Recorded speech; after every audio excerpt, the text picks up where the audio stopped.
শবে কি কি আমল করতে হয়, রোজা কয়টি, নামাজ কয় রাকাত, বিস্তারিত বুঝিয়ে বললে ভালো হতো। এখনো পর্যন্ত এই মাসালা জানে না এমন মানুষ আছে কিনা দেশে খুব বেশি, আমার জানা নাই। দীর্ঘদিন থেকে ওলামা ইকরাম অ্যাওয়ারনেস করছেন, সতর্ক করছেন।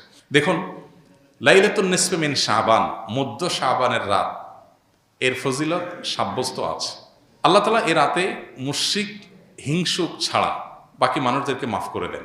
এবং এ রাতের ফজিলত সংশ্লিষ্ট আরো অনেকগুলো হাদিস আছে যেগুলো জয়ীফ সূত্রে বর্ণিত, কিন্তু এই একটা হাদিস গ্রহণযোগ্য সূত্রে বর্ণিত হওয়ার কারণে অন্য যেগুলো আছে সবগুলোর একসাথ করলে মোটা দাগে লাইলাতুন নিসফে শাবান বা মধ্য শাবানের রাত, এটার নাম আমরা শবে বরাত দেই। আসল নামটা, হাদিস দেওয়ার নাম কোনটা? লাইলাতুন নিসফে শাবান, মধ্য শাবানের রাত। শবে বরাত এটা আসল নাম না। তো এই মধ্য শাবানের রাতের ফজিলত সাব্যস্ত হয়, কিন্তু এইটাকে আমরা যেইভাবে যারা পালন করি তারা যেভাবে ঘটা করে করি, যেমন সারা রাত জেগে ইবাদত করা আল্লাহর ক্ষমা লাভের জন্য বা মাগফিরাত লাভের জন্য, যাতে মাগফিরাত হয়, গুনাহের ক্ষমা হয়, সেটা আপনি চেষ্টা করছেন। এটা আপনার ব্যক্তিগত অ্যাপ্রোচ থেকে আপনি করলেন। এই দিনের রোজা আপনি আইয়াম বীজের রোজার অংশ হিসেবে রাখলেন, শাবান মাসে বিশেষ রোজা রাখলেন, রাসূলুল্লাহ সাল্লাল্লাহু আলাইহি ওয়াসাল্লাম সেই হিসেবে রাখলেন, খুবই প্রশংসনীয়। কিন্তু আলাদা করে শবে বরাতকে কেন্দ্র করে এই দিনের রোজা রাখার বিশেষ কোনো নির্দেশনা বিশুদ্ধ হাদিস দ্বারা সাব্যস্ত নয়। এর বাইরে এই রাতকে শবে বরাত ভাগ্যের রাত মনে করা। বরাত মানে ভাগ্য, আর বরাতের আরেকটা অর্থ হলো মুক্তি। মুক্তির অর্থে ঠিক আছে শবে বরাত, আল্লাহ মানুষকে মুক্ত করেন, কিন্তু ভাগ্যের অর্থে ঠিক নাই। সূরা দুখানের শুরুতে আল্লাহ বলেছেন, ফিহা ইউফরাকু কুল্লু আমরিন হাকিম ইন্না আনজালনাহু ফি লাইলাতিন মুবারাকাহ ইন্না কুন্না মুনজিরিন। আল্লাহ বলেছেন, কোরআন আমি একটি বরকতময় রাতে নাজিল করেছি। কোন রাত সেটা? ওই যে ইন্না আনজালনাহু ফি লাইলাতিল কদর। আরেক জায়গায় আল্লাহ বলেছেন, কোরআন এক আয়াত আরেক আয়াতের ব্যাখ্যা করে আল্লাহ বলেছেন, ফিহা ইউফরাকু কুল্লু আমরিন হাকিম। যে রাতে কোরআন নাজিল হয়েছে সে আয়াতে, সে রাতে গুরুত্বপূর্ণ সব বিষয় ধার্য করা হয়। তার মানে লাইলাতুল কদরই গুরুত্বপূর্ণ বিষয়গুলো ধার্য করা হয়। অতএব সব রাতে ভাগ্য নির্ধারণ করা হয়, এটি বিশুদ্ধ মত না। তবে এ রাতের বিশেষ কোন নামাজ, বিশেষ নামাজের সংখ্যা, বিশেষ সূরা, এরকম কোনো কিছু সাব্যস্ত না। এরকম কিছু সাব্যস্ত আছে মনে করলে বরং বিদআত হবে, যে এত রাকাত পড়তে হবে, এই সূরা দিয়ে পড়তে হবে। আল্লাহর মাগফিরাত লাভের জন্য আপনি যদি চেষ্টা করেন সেটা প্রশংসনীয়, সেটা ভিন্ন বিষয়। প্রত্যেক রাতেই তো আপনি আল্লাহর মাগফিরাতের জন্য চেষ্টা করা কর্তব্য বা করা উচিত। আল্লাহ তাআলা প্রতি রাতেই ভোর রাতে মানুষকে ডেকে ডেকে ক্ষমা আহ্বান করেন। এই জন্য শবে বরাতকে ঘিরে রাতের বিশেষ নামাজ, বিশেষ পদ্ধতির নামাজ নাই। তবে এ রাতে ক্ষমার বিষয়টা সুসাব্যস্ত, ক্ষমা লাভের চেষ্টা করা এটা গ্রহণযোগ্য। শবে বরাতের জন্য নারীদের স্পেশাল আমল কি? নারীদের স্পেশাল আমল তো হালুয়া বানানো। স্পেশাল আমল মানে স্পেশাল কাজ। কারণ শবে বরাতকে কেন্দ্র করে হালুয়া টালুয়া বানানো হতো, হালুয়া রুটি, গোশত রুটি এগুলা বিতরণ করা হতো। এগুলো এখন যদিও উঠে গেছে, কালচারাল বিষয়। এগুলো উঠে যাওয়াতে যে নারীরা সব নেকামল শুরু করে দিয়েছে তাও হয় নাই, সেটা যেমন বাস্তবতা। আবার ঠিক একইভাবে কোরআন সুন্নাহ বলেনি এমন কিছু কোরআন সুন্নাহর আমল মনে করে এস্টাবলিশড করা, বেদাতকে জিয়ে রাখা, এর ভিতরেও ইমানদারের কল্যাণ নেই। সেটা আমাদেরকে মাথায় রাখতে হবে। তো শবে বরাতকে কেন্দ্র করে নারীদের জন্য স্পেশাল কোনো আমল নাই। এগুলো ইউটিউবারদের বিভিন্ন আইটেম। প্রশ্ন ইউটিউবাররাই ধরাইছে কিনা কি জানে, যে থাম্বনেল দিবে শবে বরাত মা বোনরা এই আমল ছাড়বেন না, হ্যাঁ, এরকম একটা ডাহা মিথ্যা কথা লিখে থাম্বনেল দিয়ে দিবেন, মহিলারা সব ক্লিক করবে, হিট হবে, মানুষ বেশি দেখবে। আপনি প্রশ্ন ধরাই দিলেন। তো এর মাধ্যমে আপনি একটা ভুল ধারণাকে সমাজে, সবাই তার ক্লিক করবে না, অনেকে মনে করবে আচ্ছা তাহলে স্পেশাল আমল মনে হয় আছে। আবার অনেকে বলবে যে না, এই মৌলবী এটা ভুল কথা বলে গেছে, স্পেশাল আমল তো নাই, সে তো ভিতরে দেখবে না কি আছে। তো এই জন্য ইউটিউবার ভাইরা আল্লাহকে ভয় করা উচিত। সামান্য ভিউয়ের জন্য মিথ্যা কথা, 2 নাম্বারই করা, হ্যাঁ, এবং চালাকি করা, এগুলো অনুচিত কাজ। সালাম দিলে 90 নেকি এবং উত্তর দিলে 10 নেকি, কথাটা সহি কিনা? এটাও বহুল প্রচলিত একটি গায়রে সহি কথা। সালাম দিলে 90 নেকি, সালামের উত্তর দিলে 10 নেকি, এরকম এইভাবে কোনো হাদিসে বিশুদ্ধভাবে সাব্যস্ত হয়নি।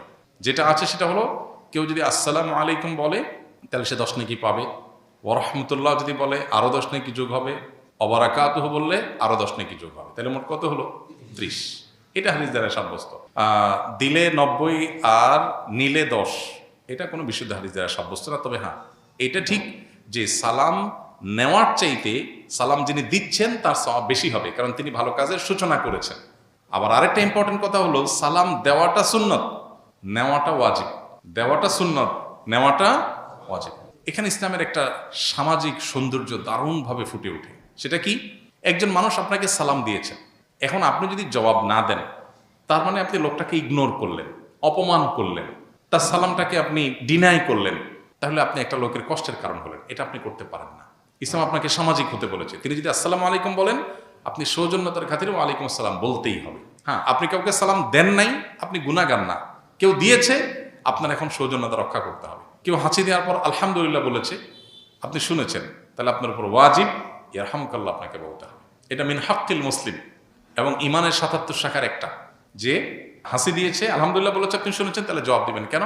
কারণ লোকটা হাসি দিয়ে যখন আলহামদুলিল্লাহ বলল এবং আপনি শুনতে পেয়েছেন, তাহলে সেক্ষেত্রে আপনি রিপ্লাই করার অপশন যেহেতু আছে, রিপ্লাই যদি না করেন, ব্যাপারটা হলো আপনি অসৌজন্যতামূলক আচরণ করলেন, তাকে আপনি ইগনোর করলেন, অপমানিত করলেন। এটা করতে পারেন না। এই জন্য কারোর সাথে দেখা হলে হাসিমুখী কথা বলতে বলা হয়েছে। হাসিমুখী কথা না বলে মানে আপনি তার দ্বারা বিরক্ত হতে পারেন। হাসিমুখী কথা বললে পজিটিভ অ্যাপ্রোচে কথা বললেন। ইসলামের যে সামাজিক সৌন্দর্য আছে, এখনকার পৃথিবীর মানুষ ভদ্র হয়েছে কয়দিন আগে, কয় বছর আগে। ইসলাম 1450 বছর আগে এগুলো শিখেছে আমাদেরকে। এখন বলে মে আই কামিং স্যার, আমি আসতে পারি? আল্লাহ কোরআনে 1400-1450 বছর আগে শিখেছেন এই জিনিসটা, যে তোমরা কারোর বাসায় কারোর কক্ষে প্রবেশ করার আগে অনুমতি নাও, অনুমতি দিলে ঢোকো, আর না হলে ফেরত যাও। ইসলামের চাইতে আধুনিক ইসলামের চাইতে বেশি সৌজন্যতা বোধ আর কোথাও কোনো সমাজে কোনো কিছুতেই নাই। অতএব যে ইসলাম পালন করবে তার ভিতরে তার সবাই আছে, আর যার ইসলাম নাই তার হয়তো কিছু থাকতে পারে, আরেকটা নেই, তার দুনিয়া আছে আখিরাত নেই। আর আমরা তো আল্লাহর কাছে দোয়া করব, রব্বানা আতিনা ফিদ দুনিয়া হাসানা ওয়া ফিল আখিরাতি হাসানা। আমির মুআবিয়া রাদিয়াল্লাহু তাআলা সম্পর্কে মতামত, ভালো নাকি খারাপ, হাজ্জাজ বিন ইউসুফ সম্পর্কে মন্তব্য, মিলাদ কেমন সম্পর্কে মতামত, কেমন টুপি পরা সুন্নাত রসুল কেমন টুপি পড়তেন। অনেকগুলো প্রশ্ন, এক একটা 1 ঘন্টার লেকচার। সংক্ষেপে এতটুকু বলি, মুআবিয়া রাদিয়াল্লাহু তাআলা আনহু নবী করিম সাল্লাল্লাহু আলাইহি সাল্লামের খুব নিকট আত্মীয় ছিলেন, ঘরের মানুষ ছিলেন। কাতেবে ওয়াহি, নবী সাল্লাল্লাহু আলাইহি সাল্লামের প্রতি যখন ওহী আসতো তিনি ওহী লিখতেন। নবী সাল্লাল্লাহু আলাইহি সাল্লাম তাকে এতটা বিশ্বাস করতেন যে জিবরিলের বলা ওহী তাকে দিয়ে লেখাতেন, যে কয়দিনকে লেখাতেন তার মধ্যে একজন তিনি ছিলেন। বিশ্বস্ত কোন লেভেলের ছিলেন। এবং রাসূল আকরাম সাল্লাল্লাহু আলাইহি সাল্লামের অত্যন্ত সুনামধন্য সাহাবীদের একজন ছিলেন। মুআবিয়া রাদিয়াল্লাহু তাআলা আনহুর যদি কোনো ভুল হয়ে থাকে, ইস্তিহাদগত বুঝের কোনো ভুল থাকে, তো সেটার সমালোচনা করার কোনো অধিকার পৃথিবীর কোনো মুসলমানকে দেওয়া হয়নি। নবী সাল্লাল্লাহু আলাইহি ওয়াসাল্লামের কোনো সাহাবীর সমালোচনা, গালমন্দ করার, নিন্দমন্দ করার অধিকার কারণে হাদিসে পরিষ্কারভাবে নিষেধ করেছেন নবী সাল্লাল্লাহু আলাইহি ওয়াসাল্লাম, লা তাসুব্বু আসহাবি, আমার সাহাবীদের গালমন্দ বা সমালোচনা তোমরা করো না। ওনার ছেলে ইয়াজিদের যদি কোনো ভুল হয়ে থাকে, তো ছেলের ভুলের কারণে বাপ আল্লাহর কাছে দায়ী হয় না। কোরআনে আল্লাহ তাআলা বহু জায়গায় একই কথা বলেছেন, ও আল্লাহ তাযিরু ওয়াজিরাতুন উযরা উখরা, কারণ পাপের বোঝা অন্য কেউ বহন করে না, যার যার পাপ তাকেই পাবে। অর্থাৎ ইয়াজিদ যদি কোনো পাপ করে, ইয়াজিদের জুলুম, ইয়াজিদের পাপ, ইয়াজিদের খুন, এগুলোর জন্য দায়ী ইয়াজিদ হবে। মুআবিয়া রাদিয়াল্লাহু তাআলার উপরে সেটা চাপানোটা হলো জুলুম। হ্যাঁ, আপনি বলতে পারেন তাহলে মুআবিয়া রাদিয়াল্লাহু তাআলা আনহু তাকে কেন স্থান দিয়েছে এই সেই। ওনার বুঝের ভুল ছিল, উনি বুঝে উঠতে পারেন নাই। উনি মানুষ ছিলেন দিন শেষে। আমরা সাহাবীদেরকে সমালোচনা নাজায়েজ মনে করি আহলে সুন্নাত জামাতের লোকজন, কিন্তু তাই বলে সাহাবীদেরা মানে মাসুম না, তাদের বুঝে ভুল হতে পারে। আল্লাহ যদি কারোর ব্যাপারে বলে আল্লাহ মাফ করে দিয়েছেন, রাদিয়াল্লাহু আনহুম ওয়া রাদু আনহুম, তো আপনি কে সমালোচনা করার? আল্লাহ যদি সাহাবীদেরকে বলে থাকেন যে তোমাদের পরে তারা আল্লাহর পরে সন্তুষ্ট, আল্লাহ তাদের পরে সন্তুষ্ট, তো আপনি কে সমালোচনা করেন? সাহাবীদের পরে সমালোচনার রাস্তা আমাদের ওপেন করা উচিত না। তবে হ্যাঁ, তারা সবাই নিষ্পাপ ছিলেন না, মানুষ হিসেবে তাদের ভুল ত্রুটি হয়েছে। সাহাবীদের মধ্যে কেউ জিনা করেছেন, আল্লাহ শাস্তি দিয়েছেন বা দণ্ড বাস্তবায়ন হয়েছে, কিন্তু এমন তওবা কবুল হয়েছে যে পুরো মদিনাবাসীর তওবা দিলেও, তার তওবা সকার অপরাধ দিলেও তার ওই তওবাতে রিকভার হয়ে যেত। এই সার্টিফিকেটও তো পাইছে। তাহলে সেজন্য তাদের সমালোচনা করার আগে 20 বার ভাবতে হবে, 10 বার ভাবতে হবে। ইমানদার কখনো সাহাবীদের সমালোচনা করতে পারে না। বিশেষ করে এই জাতীয় ইস্যুগুলোতে আমরা অনেক ক্ষেত্রে পা পিছলে চাই। হাজ্জাজ বিন ইউসুফ একজন জালেম অত্যাচারী শাসক ছিল। বহু সাহাবীর খুনি, বহু সাহাবীকে হত্যা করেছে, বহু তাবিকে হত্যা করেছে, বহু নেককার মানুষকে হত্যা করেছে। খুন খারাপি করা তার নেশা ছিল এবং তার উন্নত গুণ আছে, তার বেশ কিছু অবদান আছে, বেশ কিছু ভালো কাজ আছে, কিন্তু সে অ্যাজ এ শাসক একজন অত্যাচারী জালিম শাসক ছিল। যেহেতু হাজ্জাজ বিন ইউসুফ কোনো সাহাবী না, অতএব তার মানে সাহাবীরা কেউ জালিম ছিলেন না, নাউজুবিল্লাহ। সাহাবীরা কেউ এই লেভেলের গুনাহ করেন নাই। মানুষরা ভুল করেছেন, আল্লাহ তাআলা তাদের মাফ করেছেন, ঘোষণা দিয়েছেন আগাম, বা তারা তওবা করেছেন। বদর যুদ্ধে অংশগ্রহণকারী সাহাবীদের সম্পর্কে নবী করিম সাল্লাল্লাহু আলাইহি ওয়াসাল্লাম বলেছেন, আল্লাহ বলেছেন, নবী সাল্লাল্লাহু আলাইহি ওয়াসাল্লাম বলেছেন, আমালু মা শি'তুম ক্বাদ গাফারাল্লাহু লাকুম। যারা বদর যুদ্ধে শরীক হয়েছেন 313 জন সাহাবী, নবীজি বলেছেন, সহিহ বুখারীর হাদিস, আমালু মা শি'তুম, তোমরা যা খুশি করতে পারো, ক্বাদ গাফারাল্লাহু, আল্লাহ তোমাদের অগ্রিম মাফ করে দিয়ে রাখছেন। তাদের সমালোচনা আপনি কিভাবে করেন?